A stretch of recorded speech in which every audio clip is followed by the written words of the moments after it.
हर दिन एक भिखारी दरवाजे के पास आकर भीख मांगता था और घर का मालिक हमेशा घर के बाहर आते ही उसे देखकर फिर जाया करता, कई बार उसके लिए गालियां भी बकता।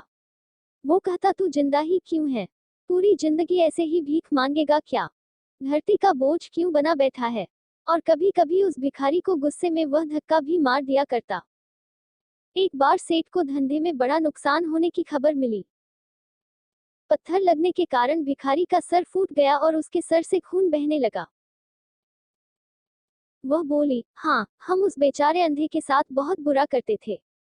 उसका अपमान करते थे, उसे खाने के लिए रोटी की जगह कागज दिया करते, उसका मजाक उड़ाया करते और कभी कभी मारा भी करते।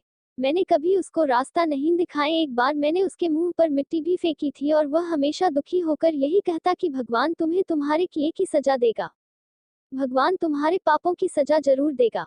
उसका श्राप सच हुआ और हम इस दुख भरी जिंदगी में आ गए। भिखारी बोला, हाँ, उसका श्राप सच हुआ, इसलिए मैं किसी को बददुआ नहीं देता। चाहे कोई मेरे साथ कैसा भी बर्ताव करे, मैं हमेशा उसके लिए प्रार्थना करता हूँ।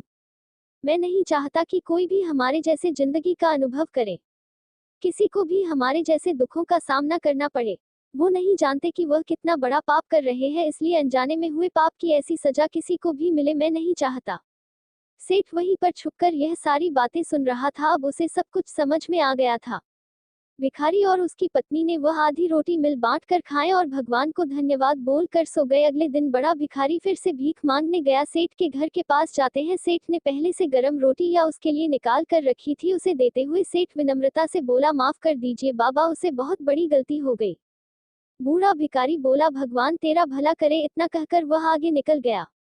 इस कहानी से जो सीख लेने लायक है वह बड़ी ही सिंपल है कि आदमी चाहे किसी के बारे में बुरा कहे या भला करे, लेकिन भगवान सिर्फ कर्म के हिसाब से उसको फल देता है। क्या हुआ अगर भगवान नहीं दिखता है, लेकिन यह बात बिल्कुल सच है, उसके खाते में सबका हिसाब बहुत बहुत पक्का होता है।